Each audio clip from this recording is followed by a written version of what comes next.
ओम श्री सतगुरु परमात्मने नमः।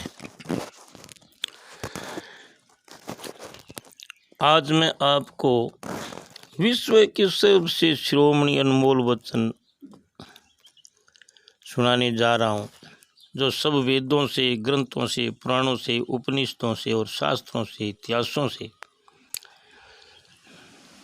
चुने हुए मान्य चुने अनमोल वचन, सर्व शिरोमणि वचन जो है, सब वेदों की जो शिरोमणि है, सब ग्रंथों में जो शिरोमणि है, सब शास्त्रों में जो शिरोमणि है, सब उपनिषदों में शिरोमणि है, सब इतिहासों में शिरोमणि है, ऐसे शिरोमणि अनमोल वचन आपको बताने जा रहा हूँ। ये अनमोल वचन जो मैंने, ये विश्व के सर्व शिरोमणि अनमोल वचन, विश्व के सबसे शिरोमणि अनमोल वचन, इस नाम से मैंने ये 7-8 वीडियो बनाए हैं। इनको आप सब्सक्राइब कर दीजिए, शेयर करिए और पसंद आए तो लाइक भी करिए।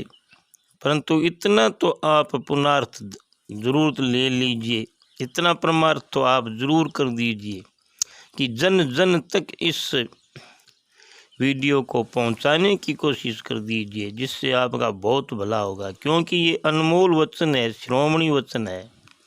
इनको जो सुनेगा और मानेगा, धारण करेगा और अपने जीवन में उतारेगा, वो अपना जीवन कल्याण कर लेगा, अपना जीवन सफल बना लेगा। इसलिए वो आपको बड़ा आशीर्वाद देगा। इसलिए जन जन तक पहुंचाने की कोशिश करना बहुत ज़रूरी है। सब्सक्राइब तो इस वास्ते करना है कि जो सब्सक्राइब करेगा उसके पास में जितना भी अनमोल वचन या और भी कोई वीडियो बनाऊंगा वो उस तक पहुंच जाएगा। इसलिए सब्सक्राइब करना बहुत ज़रूरी है और शेयर इसलिए करना है कि जन जन का कल्याण होगा, दुर्बुद्धि का नाश होगा, ज्ञान का नाश होगा, सद्बुद्धि का प्रकाश होगा और मोक्ष मुक्ति, कल्याण और परमानंद की प्राप्ति होगी। घर सुखी, शरीर सुखी और सुनने वाला सब सुखी होंगे और मनुष्य जीवन का कल्याण हो जाएगा। मनुष्य जीवन व्यापन बहुत अच्छे ढंग से हो जाएगा। इसलिए जन जन तक पहुंचाने की कोशिश करें। अब ध्यान देकर सुनो।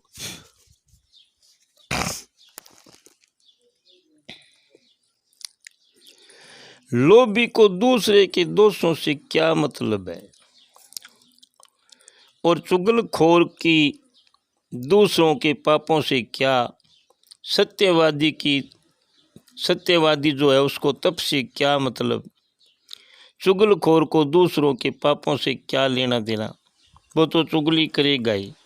लोभी को दूसरे के दोषों से क्या, वो तो लोभ अपना करेगा ही। मन शुद्ध है तो तीर्थ करने से क्या, सज्जन को दूसरों के गुणों से क्या, अपना प्रभाव है तो भूषण पहनने से क्या, अच्छी विद्या होने पर धन से क्या मतलब है, और अगर अपयश है तो मृत्यु से क्या लाभ होगा।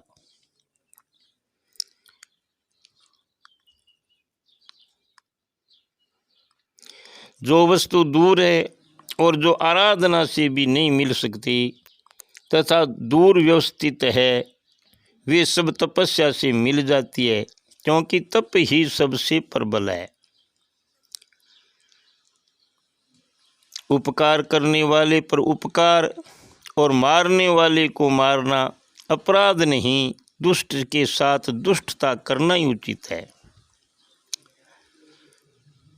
जिन लोगों ने विद्या को गुरु से न पढ़कर स्वयं पुस्तक से ही उसका अभ्यास किया है, वे समाज में व्यभिचार से गर्भ धारण करने वाली स्त्री के समान शोभा नहीं पाते। एक एक बात को बड़ी सुंदरता से, बड़ी गहराई से सुनते जाओ, बड़ी अच्छी बातें हैं।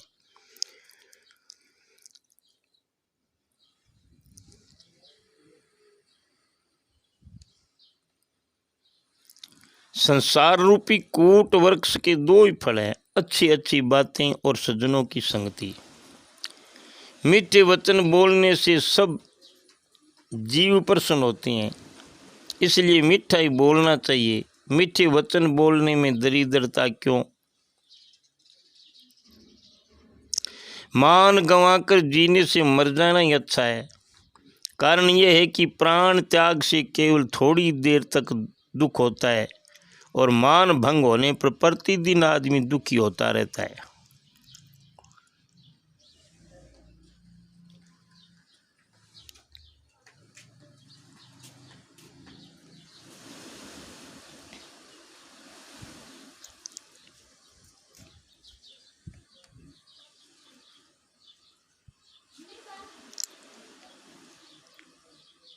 सबसे हल्का होता है तृण, और तीन से भी हल्की होती है रुई, और रुई से भी हल्का होता है मांगने वाला। तब हल्के मांगने वाले को वायु क्यों न उड़ा ले जाती है? वह यह समझती है कि यह मुझसे भी मांगने बैठे। चार चीजें धन, जीवन, स्त्री और भोजन में अतृप्त प्राणी चले गए, चले जाएंगे और चले जाते हैं। चार चीज़ है धन, जीवन, स्त्री और भोजन। इनमें तृप्त रहना चाहिए। इनमें जो दर्पण तर्पण नहीं है वो चले गए, चले जाएंगे और चले जाते हैं।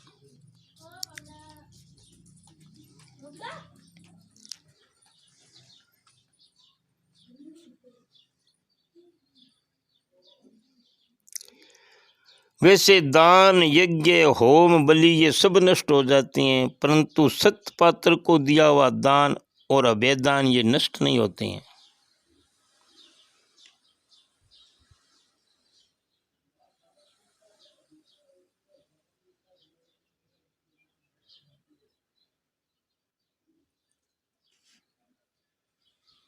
ऐसा धन जो अत्यंत पीड़ा से, धर्म त्याग से और बैरियों की शरण से मिलता हो, वह धन मुझको प्राप्त न हो, ऐसा सोचते रहना चाहिए।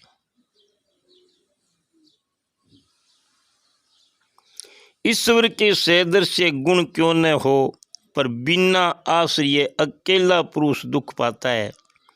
अनमोल माणिक भी जब तक सोने में नहीं जड़ा जाता तब तक बेकार ही रहता है। गुण भी समझदार के पास जाकर सुंदरता पाता है। जब रतन शीशे में जड़ दिया जाता है तब ही सुंदर जचता है।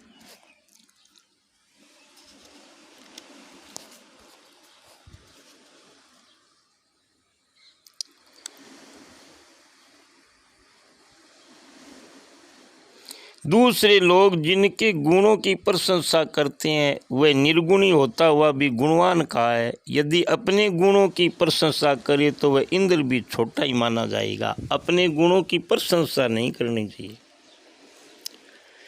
गुण ही सब स्थानों में पूजे जाते हैं, बड़ी संपत्ति नहीं पूजी जाती। क्या पूर्णिमा की चंद्रमा की वैसी वंदना होती है जैसे कि दूज के दुर्बल चंद्रमा की?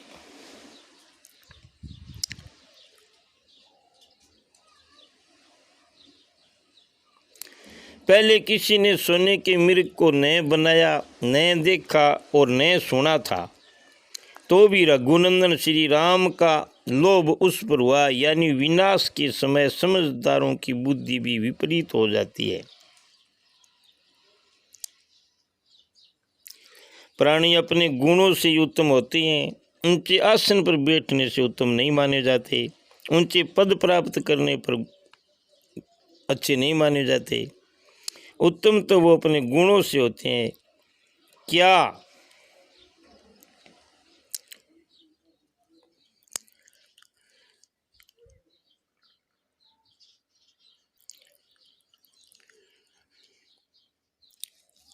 आम के वृक्ष पर बैठने पर कौवा गुरुड़ हो जाता है? अच्छी जगह पर बैठने पर कौवा गुरुड़ हो जाता है क्या? पृथ्वी पर कौन ऐसा है जिसे धन पाकर गर्व न हुआ हो? किसके विषय की इच्छा नष्ट हुई है? किसके मन को स्त्रियों ने खंडित न किया? राजा को कौन प्रिय हुआ? कौन काल के वश से बचा रहा? किस मरने वाले को गौरव प्राप्त हुआ? किसने दुष्टता से हटकर कुशलता से संसार का रास्ता पार किया है?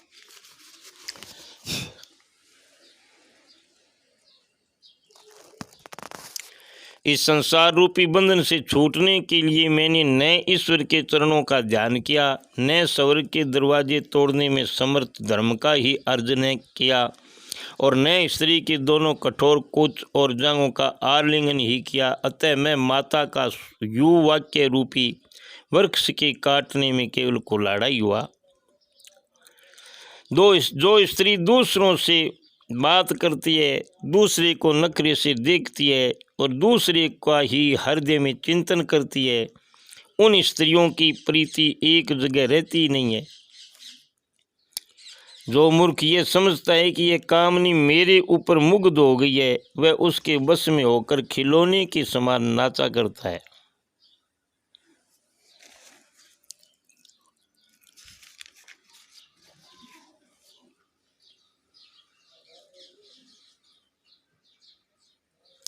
सुगंधित चंदन वृक्ष कट जाने पर भी सुगंध नहीं छोड़ता।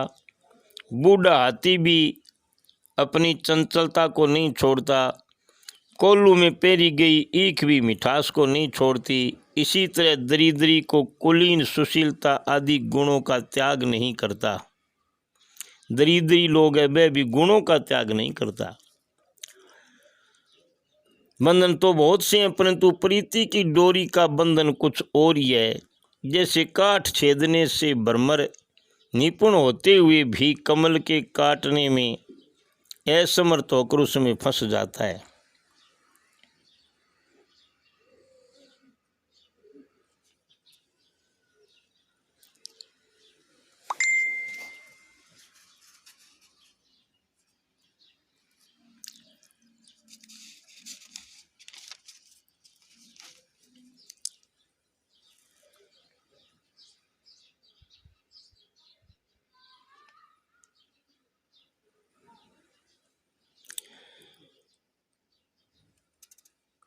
शास्त्र अनंत है, विद्या बहुत है, जीवन समय थोड़ा है और उसमें विघ्न बहुत है। इसलिए जैसे हंस जल से दूध को ले लेता है, उसी तरह जो सार है उसको ले लेना उचित है। जो दूर से आए को, रास्ते में थके हुए को, बिना जरूरत घर पर आए को, बिना पूछे जो खाता हो, उसी को चंडाल कहते हैं। बहुत से लोग चारों वेद और अनेक धर्मशास्त्र पढ़कर भी अपनी आत्मा को नहीं जानते। जैसे बरछी पाक में रहकर पाक के रस को नहीं जानती।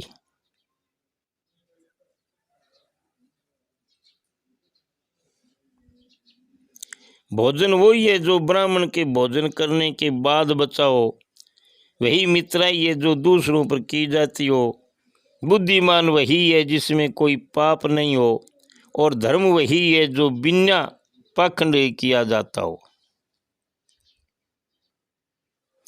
यदि मणि पैर के आगे लौटती हो और कांच सिर पर भी रखा हो, पर उनके क्रय विक्रय के समय कांच कांच रहेगा और मणि मणि रहेगी। अन्याय से पैदा किया हुआ धन 10 वर्ष तक ठहरता है और 11वें वर्ष में वह धन मूल सहित नष्ट हो जाता है। कलयुग में वही धन, पाप से किया हुआ धन 40 वर्ष तक रहता है। 41वें वर्ष में वो मूल सहित नष्ट हो जाता है। प्रभावशाली को अयोग्य वस्तु भी योग्य हो जाती है और दुर्जन को योग्य कार्य भी अयोग्य हो जाता है। जैसे इमर्त से राहु को मृत्यु फल मिला और विष शंकर का भूषण हुआ।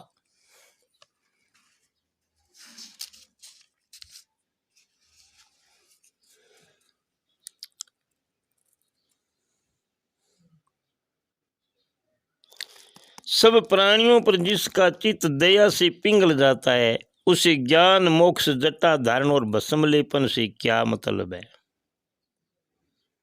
एक अक्षर का भी उपदेश यदि गुरु शिष्य को कर देता है तो पृथ्वी पर कोई द्रव्य ऐसा नहीं जिसको देखकर शिष्य उरीण हो जाए। दुष्ट लोग और कांटे दोनों दो ही प्रकार से दबाए जाते हैं, जूते के उपयोग से या दूर से त्याग करने से। मेले वस्त्र रखने वाले को, मेले दांत रखने वाले को, बहुत भोजन करने वाले को, कटु वचन बोलने वाले को, सूर्य उदय और अस्त के समय सोने वाले को, चाहे वे विष्णु ही क्यों न हो, लक्ष्मी उन्हें छोड़ देती है।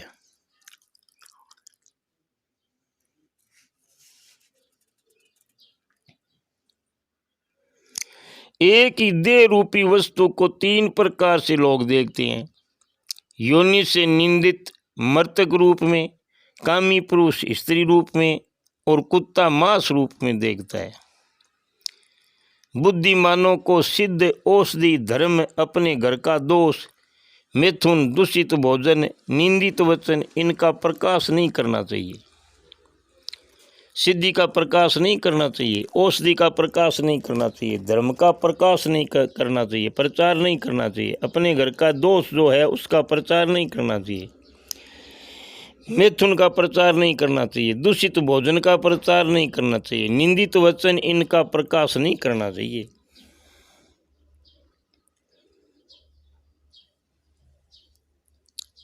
कोयल तब तक चुपचाप दिन बिताती है जब तक सब जनों के मन को आनंद करने वाली वर्षा प्रारंभ नहीं होती। धर्म, धन, धान्य, गुरु का वचन और औषधि यदि ये संग्रहित हो तो इनको भली भांति अपनाए। जो ऐसा नहीं करता वह नहीं जीता। संसार है, निश्चित है, इस कारण दुष्ट का साथ छोड़ साधु की संगति को स्वीकार कर दिन रात पुण्य कार्य करे और ईश्वर का नित्य स्मरण करते रहो।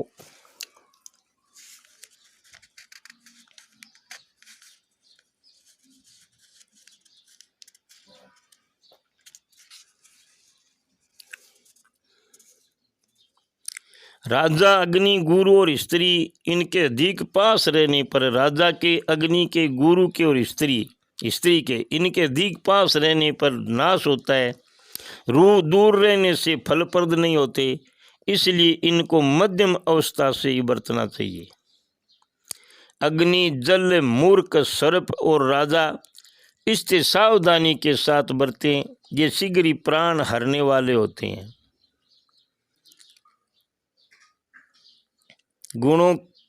गुणी का जीवन सफल है, धर्मात्मा का जीवन सार्थक है। गुण और धर्म से हीन पुरुष का जीवन व्यर्थ है। जो केवल एक ही कार्य से संसार को बस में करना चाहते हो तो पहले परोपवाद रूपी शस्त्र से मनुष्य रूपी गौ की, परोपकार रूपी शस्त्र से मनुष्य रूपी गौ को उधर से हटा लो। तात्पर्य यह है कि 5 ज्ञान इंद्रियां जो केवल एक ही कार्य से संसार को वश में करना चाहते हैं तो पहले परोपवाद रूपी शस्त्र से मनुष्य रूपी गौ को उधर से हटा लो। तात्पर्य यह है कि 5 ज्ञान इंद्रियां आँख, नाक, कान, जीभ, त्वचा और 5 कर्म इंद्रियां मुख, हाथ, पांव, लिंग, गुद्दा, रूप, रस, गंध, स्पर्श, 5 ज्ञान इंद्रियों के विषय, इन 15 से मन रूपी गौ को निवारण करना उचित है। इन 15 से मन रूपी गौ को हटा लो, मन को इन 15 से हटा लो।